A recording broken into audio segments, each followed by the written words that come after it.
देव भगवान की जय। श्री मौनी बाबा भगवान की जय। व्यक्ति बुरा करता है तो बुरा करने वाला ये सोचता है कि हम कभी फंसेंगे नहीं, लेकिन बुरा कर्म का बुरा ही फल मिलता है, इसमें कोई दो राय नहीं है। अगर इस बारी में बच निकले तो अगली बारी इंतज़ार करिए, लेकिन फंसेंगे जाल में ज़रूर बच नहीं सकते। देखिए, दो चोर और दो डाकू कहीं से चोरी व डाका डालकर बहुत सा धन लाए थे। धन को लेकर वे एक बगीचे में आए। एक डाकू ने कहा, भूख लगी है। डाकुओं ने चोरों को रुपए दिए कि जाओ तुम मिठाई खरीद कर ले आओ, मिठाई खाने के बाद में धन का बंटवारा कर लेंगे। दोनों चोर मिठाई लेने तो गए। उन्होंने सोचा कि इस मिठाई में यदि विष मिला लें तो वे दोनों डाकू मर जाएंगे और धन हम दोनों आधा आधा बांट लेंगे। उधर उन डाकुओं ने सोचा कि इन्हें आते ही हम बंदूक से मार देंगे और धन हम दोनों बांट लेंगे। जैसे ही उन दोनों ने मिठाई लाकर रखी तो दोनों डाकुओं ने दोनों चोरों को बंदूक से मार दिया। उन दोनों डाकुओं ने सोचा कि चोर तो मर गया, अब तो हम दोनों ही सारा धन बांट लेंगे, पहले मिठाई खा लेते।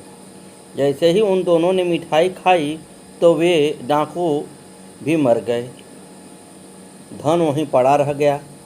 इसलिए कहा जाता है कि बुरे कर्म का कभी भी अच्छा फल नहीं होता।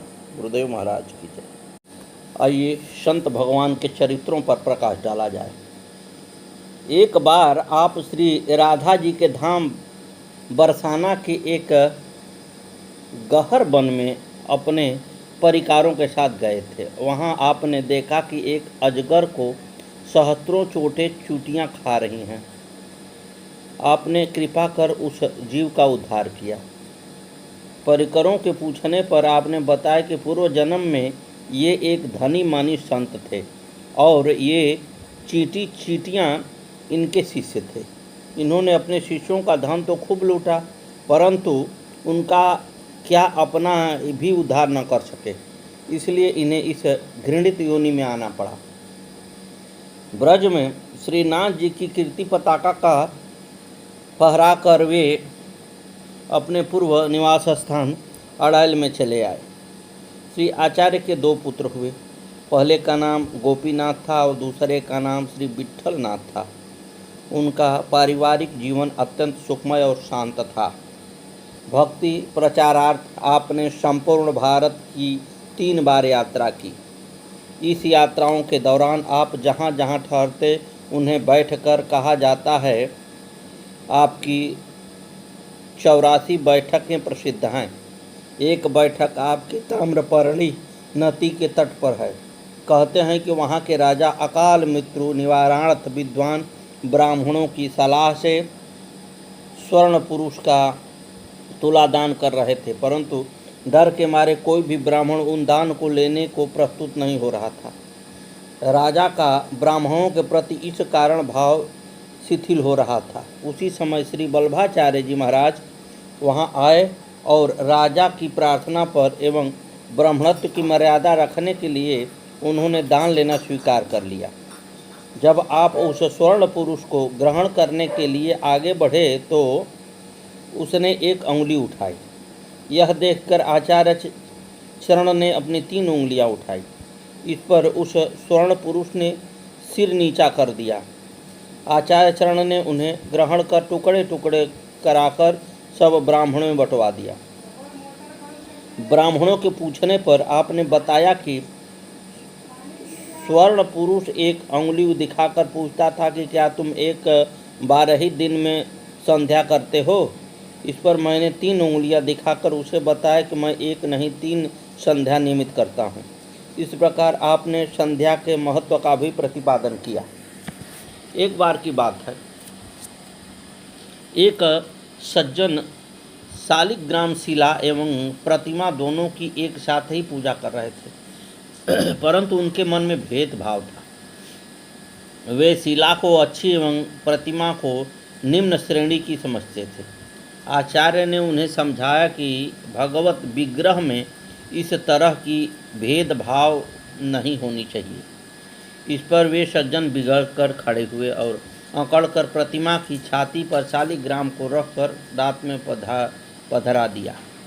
प्रातःकाल देखने पर मालूम हुआ कि शालिग्राम की शिला चूर चूर हो गई है।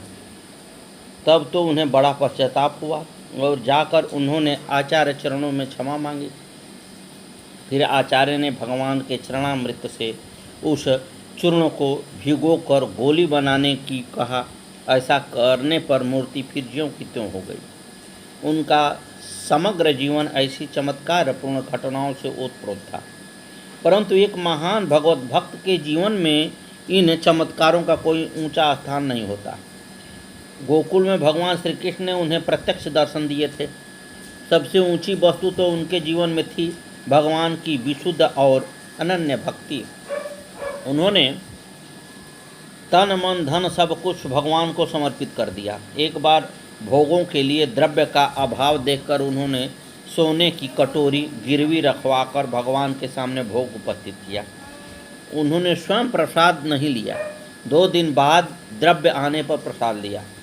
वैष्णव के पूछने पर उन्होंने कहा, कटोरी ठाकुर जी को पूर्व समर्पित थी।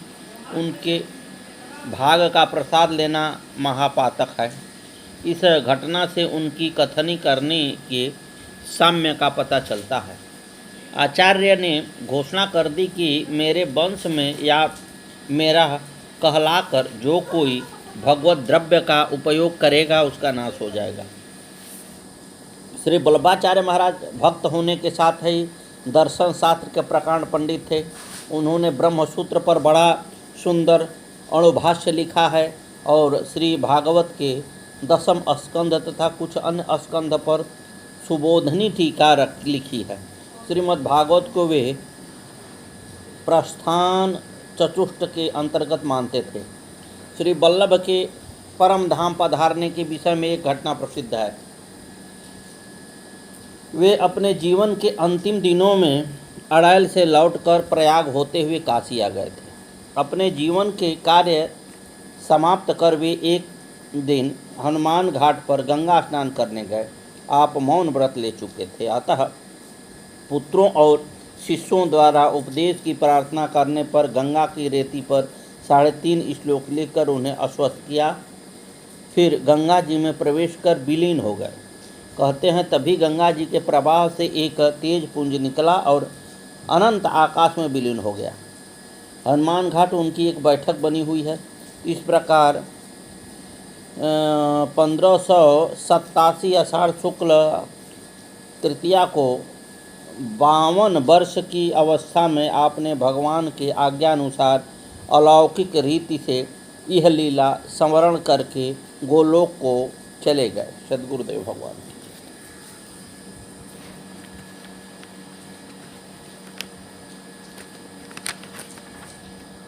सभी लोग जानते हैं और सज्जन इन बात के साक्षी हैं कि कलयुग में केवल प्रेम से ही भगवान प्रकट होते हैं, अतः प्रेम ही प्रधान है।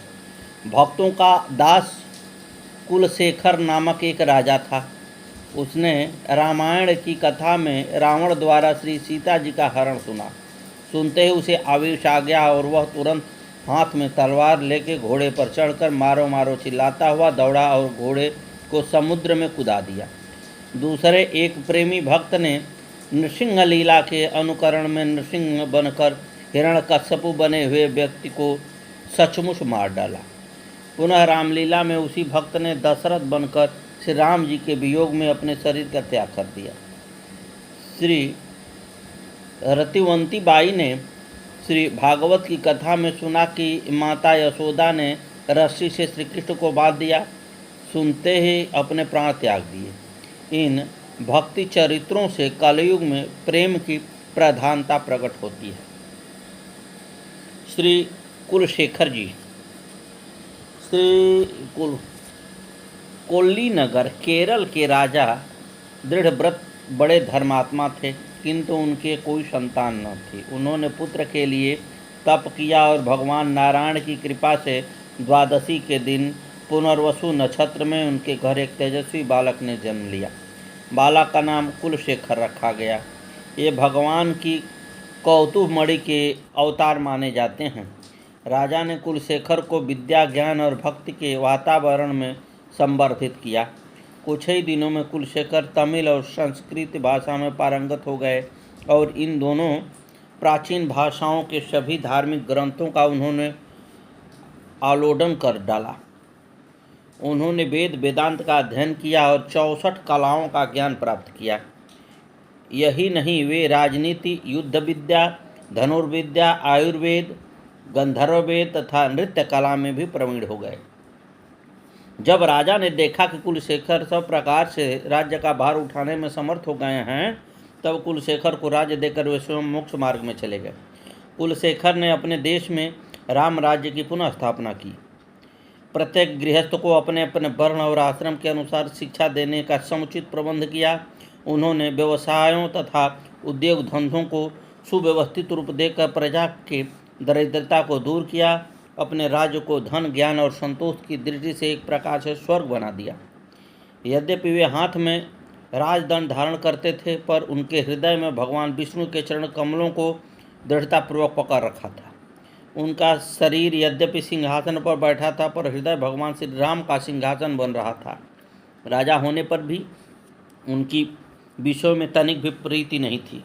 वे सदा यही सोचा करते, वह दिन कब होगा जब ये नेत्र भगवान के त्रिमुख सुंदर मंगल विग्रह का दर्शन पाकर कृतार्थ होंगे।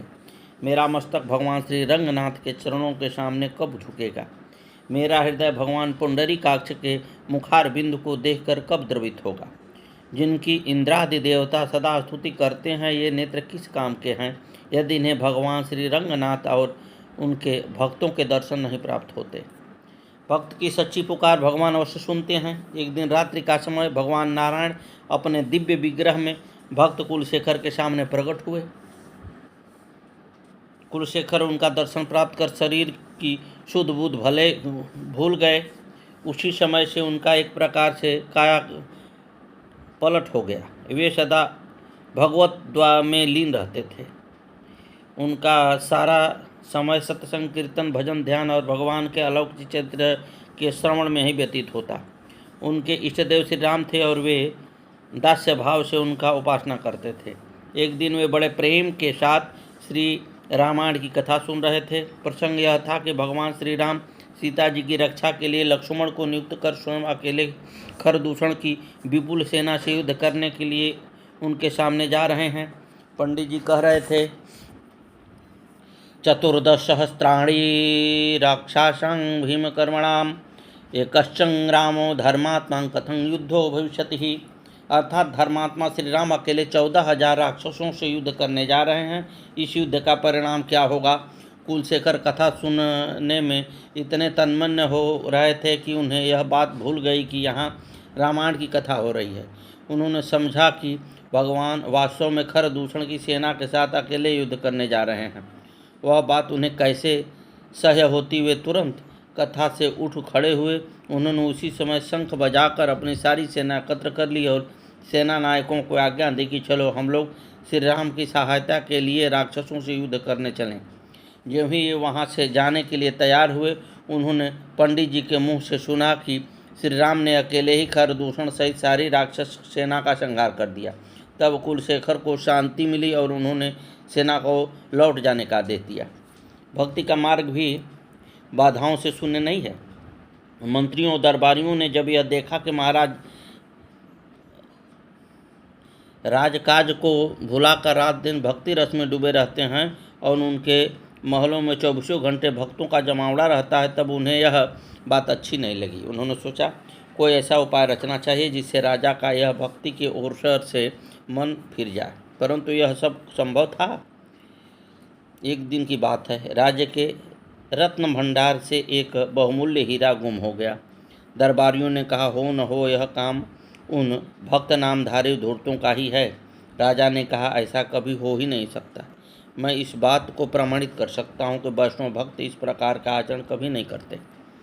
उन्होंने उसी समय अपने नौकरों से कहकर एक बर्तन में बंद कराकर एक विषधर सर्प मंगवाया और कहा, जिस किसी को हमारे वैष्णव भक्तों के प्रति संदेह हो वह इस बर्तन में हाथ डाले। यदि उसका अभियोग सत्य होगा तो सांप उसे काट नहीं सकेगा।